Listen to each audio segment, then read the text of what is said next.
teman-teman semuanya, perkenalkan nama saya Wika Fitria atau bisa dipanggil dengan Wika. Saya berasal dari Universitas Negeri Padang. Pada kesempatan kali ini, saya akan menjelaskan video pembelajaran tentang masalah ekonomi dalam sistem ekonomi. Yuk, simak video berikut ini. Menurut teman-teman, apa yang menjadi masalah ekonomi? Tentu saja teman-teman masih ingat apa itu kelangkaan. Ya benar, timbulnya kelangkaan terjadi karena tidak terbatasnya kebutuhan manusia, sementara alat pemuas kebutuhan yaitu barang dan jasa yang jumlahnya yang sangat terbatas. Dalam hal tersebut menjadi masalah besar yang ada di dalam lingkup ekonomi. Berdasarkan teorinya, masalah ekonomi dapat dibagi menjadi dua, yaitu masalah ekonomi klasik dan masalah ekonomi modern. Apa saja ya maksudnya? Yuk kita bahas. Secara umum, masalah ekonomi adalah kebutuhan manusia yang tidak terbatas, sedangkan alat pemuas untuk memenuhi kebutuhan sifatnya terbatas. Sehingga manusia harus dapat menentukan kebutuhan mana yang didahulukan, agar seluruh kebutuhannya dapat terpenuhi. Berdasarkan teorinya, masalah ekonomi dapat dibagi menjadi dua, yaitu masalah ekonomi klasik dan masalah ekonomi modern. Masalah ekonomi klasik adalah masalah yang dilihat dari sudut pandang yang sangat sederhana, dengan tujuan memperoleh kemakmuran, dan kemakmuran ini adalah suatu keadaan di mana barang dan jasa sebagai pemuas kebutuhan tersedia dan mencukupi kebutuhan. Dan cara pemecahan masalah ekonomi klasik ini dengan cara melakukan kegiatan yang dapat mencapai tingkat kemakmuran tersebut, yaitu dengan cara adanya produksi, distribusi, dan konsumsi. Selanjutnya akan kita bahas adalah masalah produksi. Masalah produksi itu sendiri adalah bagaimana produksi barang dan jasa yang dibutuhkan oleh orang banyak menggunakan tenaga kerja dan bagaimana cara memproduksi barang dan jasa tersebut sehingga bisa memenuhi kebutuhan semua masyarakat. Selanjutnya akan kita bahas adalah masalah distribusi. Masalah distribusi adalah bagaimana menyalurkan barang dan jasa dari produsen sampai ke konsumen, serta saluran distribusi apa yang akan digunakan.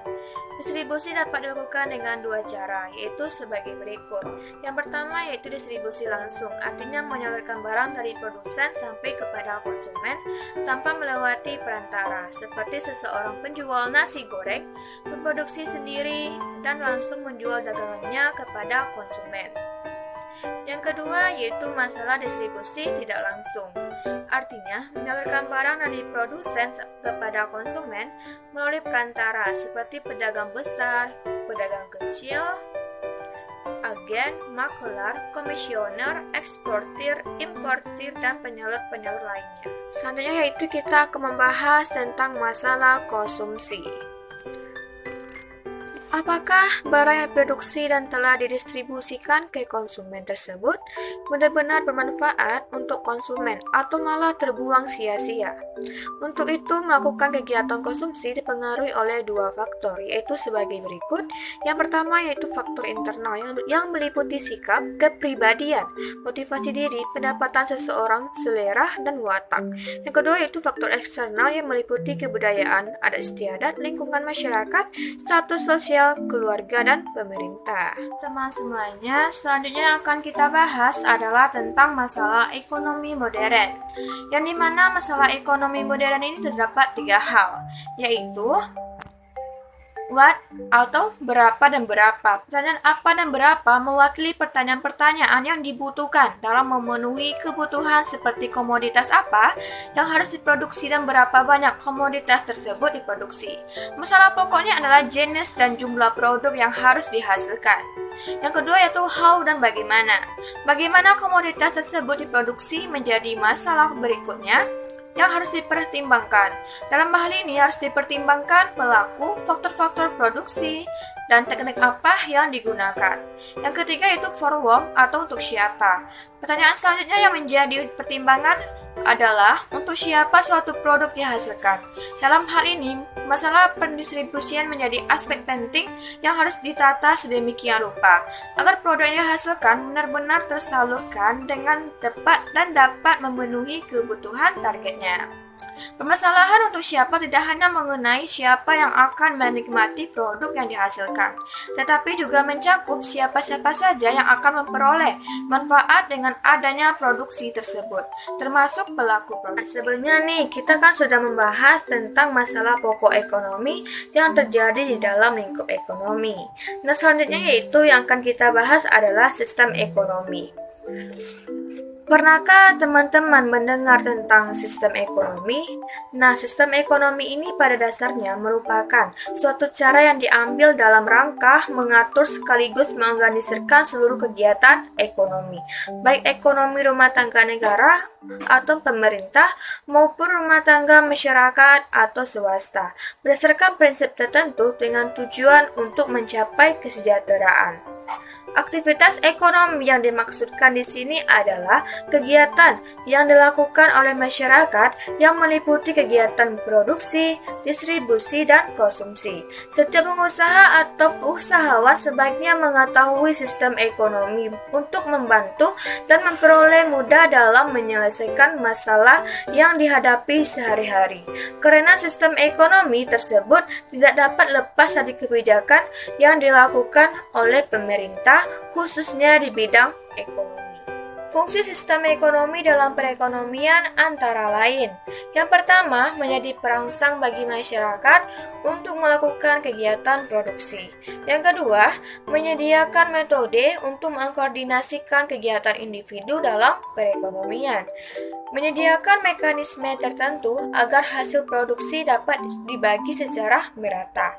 Terdapat 4 sistem ekonomi, yaitu sistem ekonomi tradisional, sistem ekonomi komando atau terpusat, sistem ekonomi pasar atau liberal, dan sistem ekonomi campuran, serta yang terakhir yaitu sistem ekonomi Indonesia adalah sistem ekonomi tradisional. Sistem ekonomi tradisional yang menitikberatkan pada kebiasaan dan adat istiadat dalam menjalankan perekonomiannya, keberadaan sumber daya alam yang sangat dibutuhkan masyarakat untuk memenuhi kebutuhan hidup dalam jangka pendek agar dapat bertahan hidup. Masyarakat yang mempunyai sistem ekonomi tradisional adalah masyarakat yang belum ada pembagian kerja, jarang mendapatkan barang dengan barter, belum mengenal uang sebagai alat pembayaran, produksi dan distribusi terbentuk karena tradisi dan hanya untuk memenuhi kebutuhan sendiri atau masyarakat. Ciri-ciri sistem ekonomi tradisional: yang pertama, belum adanya pembagian kerja yang jelas. Yang kedua, ketergantungan pada sektor pertanian. Yang ketiga, ikatan tradisi bersifat kekeluargaan sehingga kurang dinamis. Yang keempat, teknologi produksi yang sederhana. Selanjutnya adalah sistem ekonomi pasar atau liberal. Sistem ekonomi pasar atau liberal adalah suatu sistem di mana negara memberikan kebebasan kepada setiap orang untuk mengadakan kegiatan ekonomi. Sistem ini berdasarkan pada teori yang dikemukakan oleh Adam Smith pada tahun 1723 sampai dengan 1790 dalam buku yang berjudul The Wealth of Nations yang diterbitkan pada tahun 1776 dengan ajaran pokoknya, yaitu memberikan kebebasan perseorangan di setiap sektor ekonomi. Ciri-ciri sistem ekonomi liberal adalah: A. Diakuinya kebebasan pihak swasta atau masyarakat untuk melakukan tindakan-tindakan ekonomi. B. Diakuinya kebebasan memiliki barang modal. C. Dalam melakukan tindakan ekonomi dilandasi semangat untuk mencari keuntungannya sendiri. Selanjutnya yaitu tentang sistem ekonomi komando atau terpusat. Sistem ekonomi komando adalah sistem ekonomi di mana seluruh kebijaksanaan perekonomian ditentukan oleh pemerintah, sedangkan masyarakat hanya menjalankan peraturan yang telah ditentukan. Sistem ekonomi komando ini berdasarkan pada teori yang dikemukakan oleh Karl Marx dalam bukunya yang berjudul Das Kapital pada tahun 1867.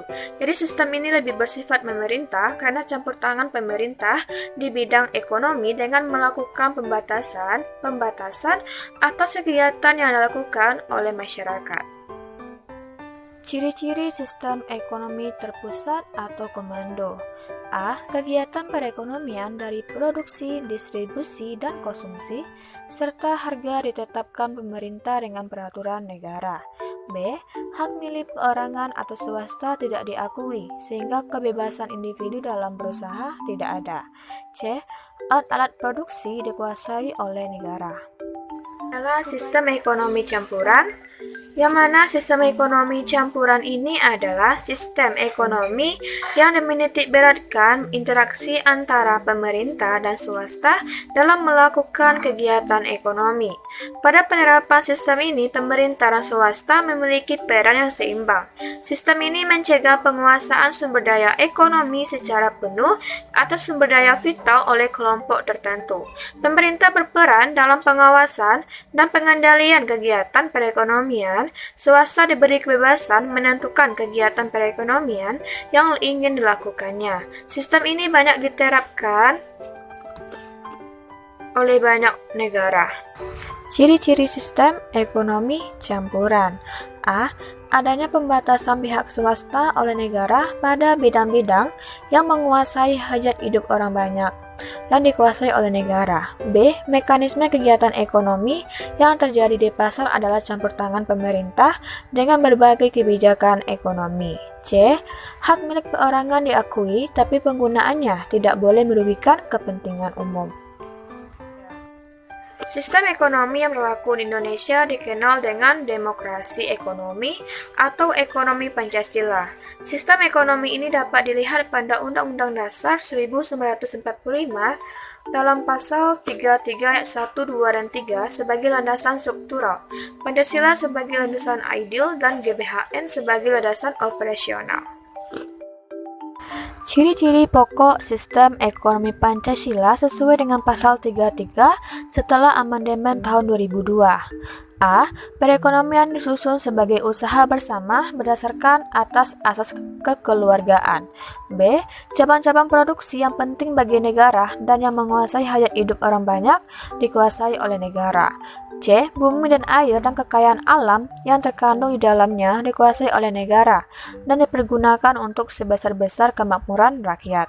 D. Perekonomian nasional diselenggarakan berdasarkan atas demokrasi ekonomi dengan prinsip kebersamaan, efisiensi, berkeadilan, berkelanjutan, berwawasan lingkungan, kemandirian, serta dengan menjaga keseimbangan, kemajuan, dan kesatuan ekonomi nasional. E. Ketentuan lebih lanjut mengenai pelaksanaan pasal ini diatur dalam undang-undang. Baiklah teman-teman, sekian dapat saya sampaikan tentang penjabaran materi pembelajaran tentang masalah pokok ekonomi dalam sistem ekonomi. Semoga teman-teman semua merasa paham dan mengerti tentang masalah pokok ekonomi dalam sistem ekonomi ini. Baiklah, terima kasih yang telah menonton video ini. Jangan lupa like dan subscribe video YouTube ini. See you next time.